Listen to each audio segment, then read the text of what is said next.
Hello everyone, and welcome back in the second day of our training program, which is about the RNA pull down procedure to identify RNA targets of a long non-coding RNA. So just a quick reminder of what we covered in the first day of the training program.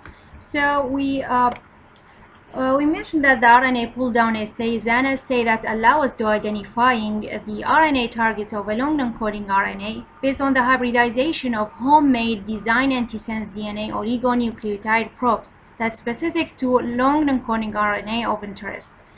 And we talk about this assay need 2 days to be done. So we talk about the first day. Okay, we talk about the cross-linking step, the cell culture cross-linking or the tissue cross-linking, starting from fixing the cell with the 1% paraformaldehyde solution and then quenching the action of the paraformaldehyde by using glycine, and then followed by rinsing step, washing with the PBS, then collecting the cells with the cell scraper, and then save the pellets that we got in -80 for future use. And then we talk about the lysing step using a lysis buffer that contains RNase inhibitors, protease inhibitors, and EDTA and TRACE-HCl and SDS. And we said that each 10 million cells can give us 20 milligrams of protein. So basically, this give us an idea of how much we need to see to get how many milligrams of protein. And we talk about this step need to be done in cold to avoid the heating that can affect our proteins. And then we go through the sonication steps and how we optimize the sonication conditions, okay, each 30 seconds. And today we're going to talk about the first step of the RNA pull down assay.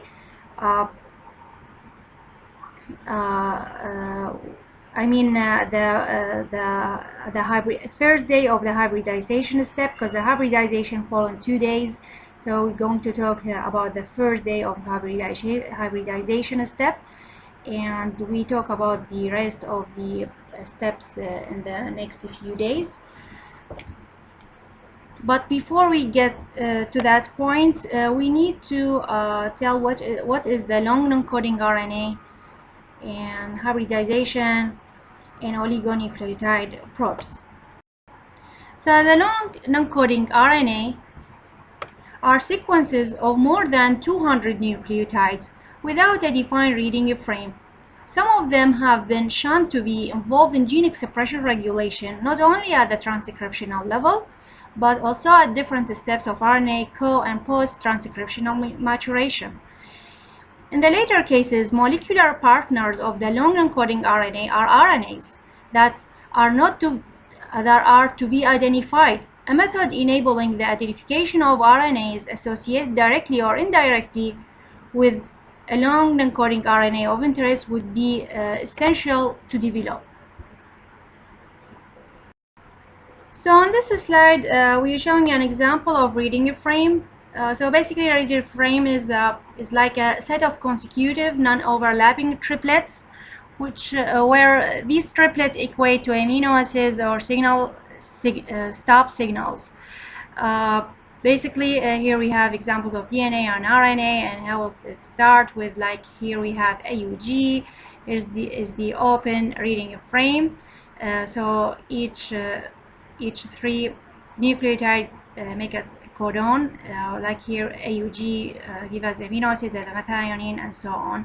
Okay, these sequencing or these set of consecutive triplets, we cannot find in long non-coding RNA. They don't have reading frame like what we see in DNA and mRNA. This is just show the difference between the DNA and mRNA and the long non-coding RNA. So next we need to know how to design the antisense DNA oligonucleotide probes that's specific to long non-coding RNA of interest. Basically, the third day we will cover that in details. We will talk about how we can use the primary sequence of the long non-coding RNA of interest to generate a secondary structure using the RNA structure web server. And we will go through the 3 prediction tools that give the best results for the probe design. And we also will talk about the other web servers such as the Vienna RNA website 7 that can also be used to design the antisense DNA oligonucleotide probes.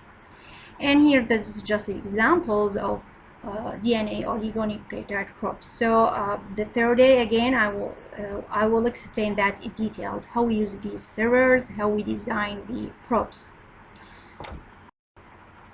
So basically this slide showing the outlines what I'm going to cover in the second day of this training program. So I will continue with the first step of the assay, which is the sonication, and then move to the second step, which is the actual RNA pull down assay.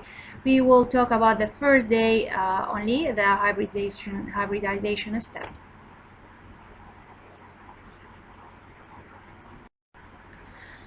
So basically, after we get the lysed samples, we place those lysed samples in a 4-degree Celsius water bath and start the sonication series optimized.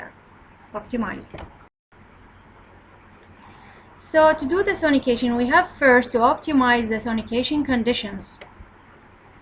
So we program the sonicator with 2 to 5 series of 30 seconds on and 30 seconds off. Then we perform tests to optimize the sonication conditions on diluted lysed samples. Usually the dilution factor we use half or quarter, corresponding to approximately 10 or 5 milligram of protein. Then place the diluted lysed sample in the 4 Celsius water bath and start the sonication series. After that we purify the RNA either with a RNA purification kit or with an RNA isolation reagent like the trizol. Then we load the purified RNA on 1% agarose gel electrophoresis that's placed in the TBE buffer. We check the length of the RNA fragments. This length should range between 200 and 800 base pair. Depending on the RNA fragment size, the antisense oligonucleotide probe efficiency can vary. It's recommended to check the efficiency of the probes under different conditions of sonication. We have to keep this note in mind. So after we optimize the sonication condition, we will start sonication the lysed samples following these 2 steps. So first we place the lysed samples corresponding to 20 milligram of proteins in the 4 Celsius water bath and start the sonication series as optimized. Second, immediately after sonication, we centrifuge for 5 minutes at 12,000 G at 4 Celsius, then transfer the supernated in new centrifuge tubes. And to ensure the homogeneity, we can run duplicate. So we replicate supernated can be pulled and redistributed at this step. Immediately after sonication, so this we already explained this step, but I'm showing the steps in pictures.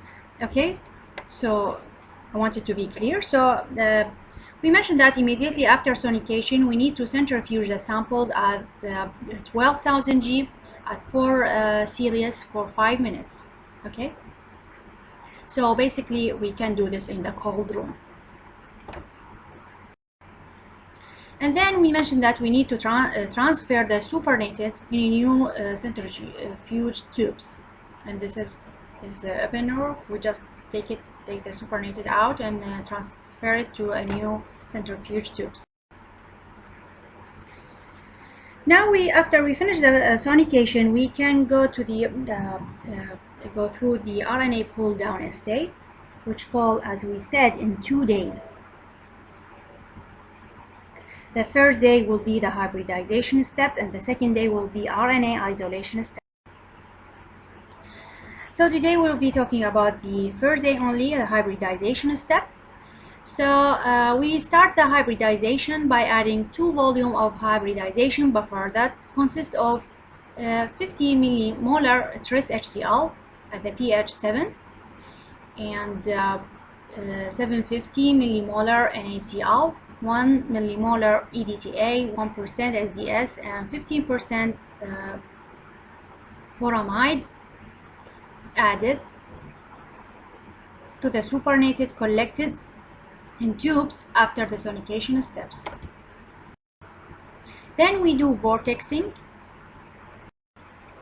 Then we transfer 20 microliter of each sample in a centrifuge tube, input samples, and start at minus 20. Okay, so at this step we can stop and do the rest of the assay next day, because it's safe to put it in the minus 20. And this is slide showing the minus 20, and for sure we need to label the liquid of 20 microliter of the sample as input before we start in minus 20. So after adding the hybridization buffer and vortexing, we can add 100 of picomole of biotinylated oligonucleotide probes that we're going to show how we prepare them the third day tomorrow, whether it's specific or not specific. And then we incubate 4 to 6 hours under moderate agitation on the tube rotator at room temperature. And after the incubation, we can add 50 microliter of magnetic streptavidin beads supplemented with 200 units per mole of RNase inhibitor solution and a cocktail of protease inhibitor 5 microliter per mole to the samples. Then we incubate overnight under moderate agitation on the tube rotator at room temperature. So basically this is slide showing a summary for what we covered today for the first day of the RNA pull-down assay. So basically this is a graphical representation of the RNA pull-down procedure for the first day. So basically the cells or the tissue were cross-linked with the paraformaldehyde and then lysed and sonicated before the hybridization step. That was performed by adding biotinylated specific probes. And then the magnetic streptavidin beads were then added to separate the specific material from the rest of the cell lysates. By reaching this, we reach the end of the second day of our training program. See you tomorrow. Thank you.